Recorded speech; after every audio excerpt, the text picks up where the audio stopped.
É pros cis, é pros trans, é pros LGBT. Boa tarde! Boa noite! Esse é mais um vídeo do programa 3, versão YouTube. Hashtag não somos namorados. Esse vídeo de hoje nós vamos falar a respeito do filme Para Onde Fu, Obrigado por Tudo, Julie Newmar. O filme conta a história de duas mulheres que são premiadas num concurso regional dos Estados Unidos de melhores drag queens. Elas ganham uma viagem para Los Angeles e elas acabam levando uma outra amiga delas ali, não era tão amiga, né? Uma outra competidora que fazia parte ali também do concurso, junto com elas, porque elas acabaram se compadecendo do sofrimento dela e acabam levando essa terceira drag queen também junto com elas para Los Angeles para disputarem o campeonato nacional. E a história é contada através da viagem das três drags dentro das estradas dos Estados Unidos. Eu acho que um ponto forte que tem o filme são as relações entre elas, né? Que, como você disse, são as duas drag queens que acabam conhecendo a terceira, porque até então elas não se conheciam, elas acabam se conhecendo ali, naquele meio da participação do concurso. E elas se identificam de alguma forma com aquela terceira, porque elas já estiveram no lugar dela. Então, Exato. Elas meio que acabam se colocando no lugar dela, assim, não, vamos ajudar ela. E ali elas acabam trocando as passagens de avião que elas ganham por comprar um carro, para ir de carro nessa viagem louca, que elas vão até a cidade onde vai ter o outro concurso, né? Que na verdade é o de Miss, né? Miss Estados Unidos. E aí é legal porque todo o trajeto acontece coisas entre elas que só vai fortalecendo a amizade que elas vão criando ali. Seja numa questão policial que tem no filme, na questão familiar que tem bastante no filme, e da pacata cidadezinha do interior, onde elas acabam tendo que ficar por um contratempo que acaba acontecendo com o carro que elas estão, e ali acaba se desenrolando grande parte da história. Exatamente. E é legal... deixa eu tirar isso aqui. E é legal porque nesse concurso tem a participação de RuPaul. A RuPaul, ela participa sendo a ganhadora anterior do concurso, e é como se fosse um drag race. Ela foi a ganhadora da temporada anterior e ela vai entregar a coroa e o bastão para a vencedora daquela temporada. E como tem um empate, né, que ali é a primeira vez que acontece um empate nesse concurso, então eles dão a coroa e o bastão para a Miss Vida Boheme e a Noxima Jackson, e aí elas acabam fazendo a viagem, e é por isso que elas fazem a viagem juntas. E a RuPaul tem essa pequena participação, mas é muito representativa, porque a RuPaul é uma drag que, quando o filme foi lançado, ela já era famosa nos Estados Unidos por todas as aparições que ela fazia. Ela tinha acabado de lançar uma música, então ela estava na TV, na música, ela também participava de muito desfile, ela também estava nesse movimento, assim. Então a RuPaul tem uma representatividade muito grande nesse filme por todas as coisas, porque ela é quando eu falo do enredo em geral, ela é uma das poucas artistas que realmente são drag queens que estão no filme, né? Que trabalham como drag queens, né? Na vida real, não somente no filme. Então é por isso que a aparição dela é válida e muito importante. A RuPaul, inclusive, é bom a gente lembrar, a RuPaul foi a primeira drag queen a ter um talk show, inclusive, na TV americana, e a representatividade dela também passa em torno disso. Uma coisa importante para a gente dizer a respeito do filme é que o filme ele não é apenas uma comédia, ele é uma comédia road movie. O que é uma comédia road movie? Eu ia te perguntar isso. Road movies são os filmes que se passam como se fosse uma viagem. Nesse estilo, por exemplo, da RuPaul, que grande parte da cena se passam com os personagens dentro de um carro na estrada. Tipo Crossroads, Amigas para Sempre? Crossroads é uma espécie de road movie, exatamente. E ele tem essa linguagem de comédia também, né? Por tudo que acontece com as drags ali e tal. Uma coisa muito importante para a gente dizer também a respeito desse filme é que o filme ele não caracteriza as drags apenas como personagens cômicas. Ele humaniza muito essas personagens. Um dos pontos positivos do filme é exatamente isso, porque você vê as nuances de cada uma das drags que estão ali, de cada uma das personagens. Elas não estão ali para apenas serem palhaço de circo, sabe? Para fazer o povo rir. Elas têm uma história, têm uma profundidade. Então, o filme é muito importante também nesse ponto. E é um road movie, né? Porque se passa, grande parte do filme se passa com elas na estrada e com os acontecimentos que norteiam o filme são com elas dentro do carro e dentro da viagem que elas fazem. Apesar do filme falar bastante do universo drag queen, as falas acabam sendo confundidas entre alguns personagens. Que existe uma dúvida do que é ser drag queen e do que é ser travesti, transexual dentro do filme. Porque em várias falas, elas acabam confundindo o que é ser drag queen e o que é ser travesti e transexual. Então, porque o que acontece? Até causa um pouco de estranheza não, de estranhamento, no sentido assim, para quem realmente tem conhecimento da cultura drag queen e do estilo, né, transexual, né, de como viver, de como se porta e tal, causa esse estranhamento por quê? Porque no começo fica claro que elas são drag queens, que elas são homens que se vestem de mulher para fazer isso artisticamente. Só que durante o filme todo, elas não se desmontam, elas ficam montadas. Então, causa essa dúvida. Elas são drag queens ou são mulheres transexuais? Isso, em momento algum, o filme deixa claro realmente o que elas são. Não que uma coisa esteja separada da outra. Uma mulher transexual pode muito bem fazer uma drag queen, como um homem transexual, enfim. Mas um ponto que chama muito a atenção e que acaba indo de encontro com isso é o fato de um discurso muito, como que eu posso dizer? Tem um discurso muito errado que é colocado na boca da Noxima Jackson quando ela faz as comparações a respeito de uma drag queen, de uma travesti e de uma mulher trans. Uma não, ela se refere como um travesti. Inclusive, na dublagem, a dublagem foi feita como um travesti. A gente sabe que o filme foi feito numa época passada e que de lá para cá muita coisa mudou, muita coisa se desconstruiu para a gente poder chegar nos termos corretos que a gente usa hoje como forma de respeito à população trans, mas existe um discurso muito errado que é colocado na boca da Noxima Jackson, em que ela fala que travestis são homens que se vestem de mulheres com um único intuito sexual.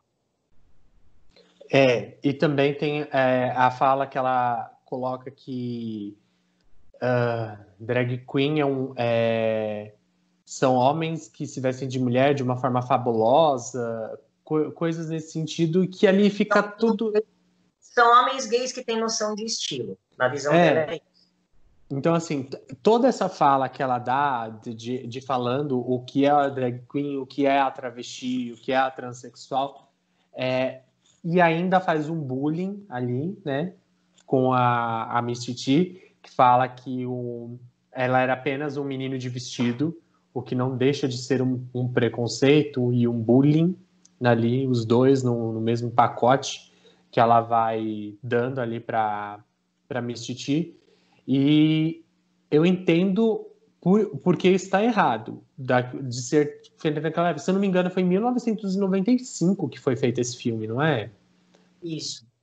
Então, a gente entende que hoje a gente vendo isso está errado. Talvez, em algum momento da história, naquele filme, para aquela época, fazia sentido essas definições. A gente sabe que hoje elas estão totalmente erradas. Então, quando você ver o filme, você vai entender o que a gente está falando sobre as definições. Porque, assim, falando resumidamente e muito rápido, drag queen é qualquer ser humano, seja de qualquer orientação sexual e gênero, que se monta para fazer um trabalho artístico. Então, pode ser homem gay, pode ser homem trans, pode ser mulher cisgênero, pode ser uma lésbica, todos podem ser drag queen. E o que o filme fala, as definições do filme não são essas. Mas que fique claro que todas as pessoas podem ser drag queen, independente do gênero ou sexualidade. Exatamente. Temos também no filme a parte em que fala sobre a família da Miss Vida Boheme, que ela tem uma relação com a família dela, que até então as outras personagens não sabiam. Mas a família dela não aceita ela pelo fato dela ser gay e também drag queen. Tem uma cena onde ela se aproxima da casa onde ela morava quando jovem, e aparece uma personagem que a gente acredita ser a mãe dela, apesar que não fica claro se realmente é a mãe dela. E aí ela olha, e aí ela fica assim, tentando ver quem é, e de repente tem um insight e entra para dentro. E ali a personagem da Miss Vida Boheme fica triste e acaba tipo, mudando de assunto, né? Tem a aproximação também da Noxima Jackson com a Clara, que é uma pessoa... A Clara é uma senhora idosa que vive na comunidade ali, que elas acabam... Na cidadezinha, que elas acabam tendo que ficar um tempo lá. E todo mundo na cidade, eu acho que ninguém nunca se deu ao trabalho de tentar falar com aquela mulher, né?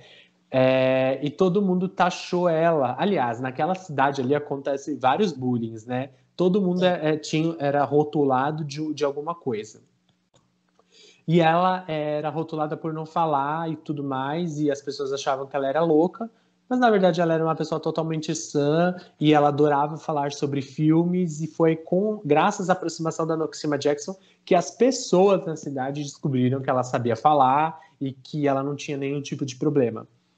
Tem também a relação da Miss Titi, né? Ela oculta, na verdade, quem ela é, né? Assim, ali, ambientado na cidade, nenhuma delas fala que elas são drag queens. Porque, como o Fabinho falou, elas ficam montadas o filme todo, e isso acaba nos confundindo de saber se elas são travestis ou transexuais que fazem shows de drag queen, ou se elas são drag queens e por algum motivo esqueceram de se desmontar nesse percurso ali que elas estão fazendo para chegar na outra cidade.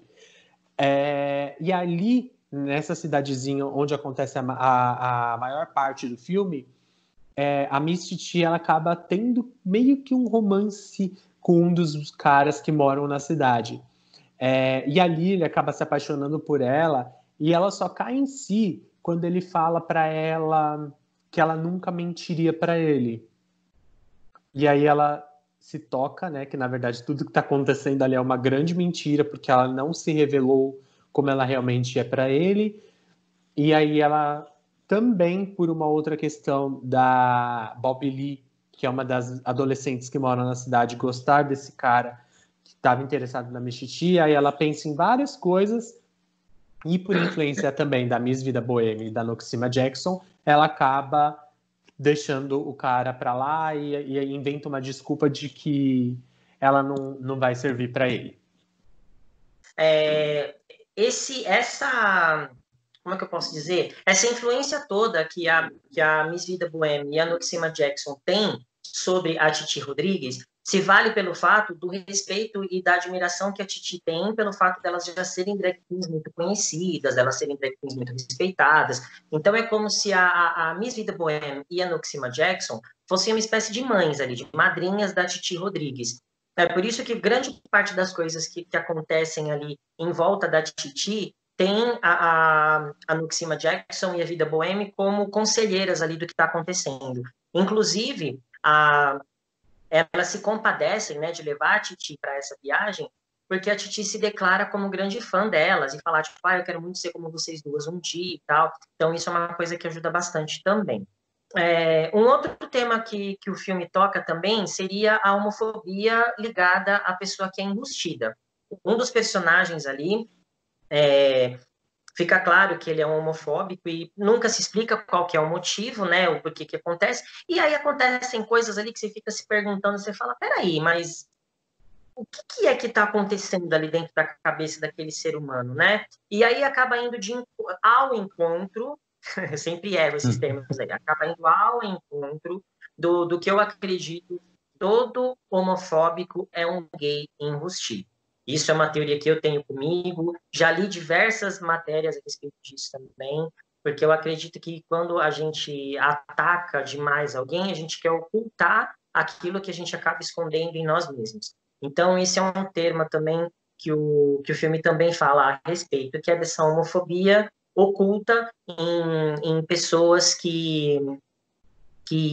aliás, dessa homofobia oculta não, dessa homossexualidade oculta em pessoas homofóbicas. Exatamente. Outra coisa que o filme aborda, que eu achei muito legal e muito interessante como foi colocado, é a questão da violência doméstica, né? A violência contra a mulher, que nessa cidade elas acabam ficando em uma pensão, onde os donos da pensão, o cara ele é mecânico e a mulher dele é a que gerencia a pensão, e ele acaba tendo vários episódios de agressão com ela. Em muitos momentos, todas as drags elas estão ali dentro da casa, ouvindo os gritos dela, até que tem um determinado momento que a Vida Boheme conversa com ela e fala para ela: eu também já sofri vários tipos de agressão na minha vida. E ela acaba relatando coisas que aconteceram. Claro que com a Miss Vida Boheme foi questão de homofobia, mas ali a gente está falando da violência em si. E a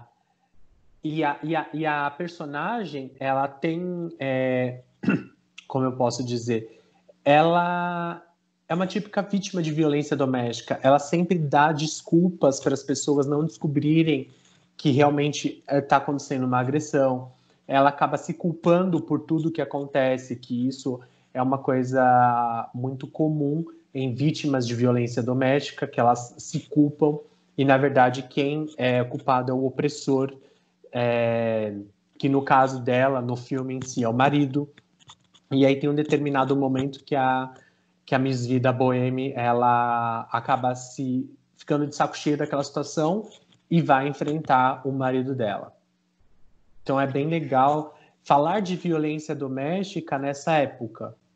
Sim. Claro que não está explícito ali, estamos falando sobre violência doméstica, uma coisa que acontece muito, que até hoje em dia acontece muitos casos de violência doméstica, mas naquela época foi dado uma pincelada ali no filme, falando, existe, viu?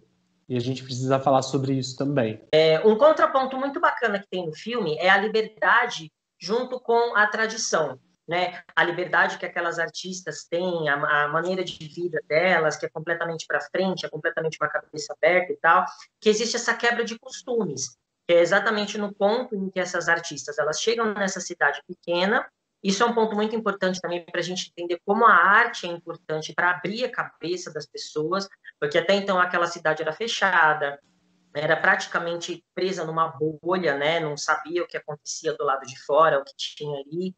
Tinham visões extremamente arcaicas. Só te cortando rapidinho, é incrível a cena onde elas começam a decorar o quarto e a cidade inteira tá na janela olhando elas decorarem o quarto.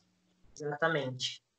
Por isso que é importante a gente sempre reforçar o quanto o papel da arte é extremamente importante na evolução de uma pessoa. A partir do momento em que aquelas artistas, em que aquelas personagens chegam nessa cidade pequena, que até então é um cubículo, a cidade tem um barzinho, né? Tem a pensão e tem uma loja que vende, tem tipo de um brechó. A cidade é isso. E os personagens moram... e o salão de beleza. O salão de beleza, exatamente. Que não era usado há muito tempo. O salão acabou sendo usado depois que elas chegaram lá. Então é importante, o filme tem essa visão muito importante de mostrar para a gente o quanto a arte tem um papel fundamental no processo de evolução das pessoas. A cultura, de forma geral, né? Porque tanto os diálogos da Noxima Jackson com a Clara são sobre mulheres negras do cinema. Exatamente. Né? E a Noxima Jackson ela tá falando de uma atriz que ela nunca interpretou uma empregada doméstica. Exato. né? E eu acho isso muito importante, essa Então, fala dela. você falou da Noxima agora, tem uma curiosidade importante a respeito do filme, que quem piscar acaba não pegando. A Naomi Campbell, a maravilhosa top model internacional aí, ela faz uma ponta no filme como uma fã da Noxima Jackson, e se você piscar, você não pega. Não vou comentar muito mais, então quando você assistir o filme aí, vê se você consegue descobrir onde que a Naomi Campbell se encaixa aí no filme.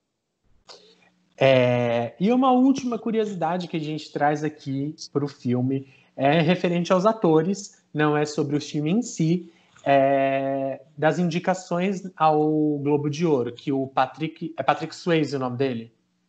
Patrick Swayze e o John Leguizamo foram indicados ao Globo de Ouro e o Wesley Snipes não. E aí a gente pode entender que isso foi uma questão racial, né? A questão racista, né, gente? Está sempre ali incluída. Porque não faz sentido nenhum os dois serem indicados e ele não, sendo que a personagem dele, para mim, é a mais legal. Sim. Os três estão muito bons no filme, né? Se a gente parar para analisar realmente, assim, para ver, os três estão muito bons no filme. É claro que existe toda uma discussão acerca de, assim, por que ao invés de chamarem pessoas que são, né, drag queens de verdade para fazer o filme, por que chamaram esses três atores para fazer e tal? Isso é uma discussão também a ser colocada, mas aí é um ponto também para a gente voltar a entender a questão do racismo estrutural e do racismo institucional dentro da sociedade como um todo. Hollywood sempre teve essa questão racista e esse filme acho que deixa isso muito claro. Por quê? Os três atores, eles são protagonistas. Não existe um ponto de destaque maior para um ou para outro. Não. Os três têm destaque durante o filme todo. É lógico que, assim, em determinado momento é um, em determinado momento é outro, mas a história toda roda em torno dos três. Então, e o Wesley Snipes, ele está muito bem nesse filme também. Assim como o Patrick Swayze e o John Leguizamo. Então, não tem como, não existe uma outra explicação a não ser o racismo estrutural por o fato do Wesley Snipes ter ficado de fora dessa premiação do Globo de Ouro. Então é isso, eu espero que vocês tenham gostado dessas curiosidades e informações que nós trouxemos do filme Para o Wong Fu, Obrigado por Tudo, Julie Newmar. Exatamente. Inclusive, a própria Julie Newmar aparece no filme fazendo uma pontinha, interpretando ela mesma, né? Exatamente. Só que a gente não vai contar por que o filme chama Para o Wong Fu, e aí vocês têm que assistir para saber e por que a Julie Newmar aparece no filme. Exatamente. Assistam o filme e deixem seus comentários aqui embaixo. Se gostou, dá joinha. Se não gostou, é só não assistir mais. Compartilha, curte a gente aí e acompanha a gente pelas nossas redes sociais. E todas as sextas-feiras, às 21 horas, tem o programa 3 ao vivo nas lives que a gente faz no Instagram. Beijo, tchau.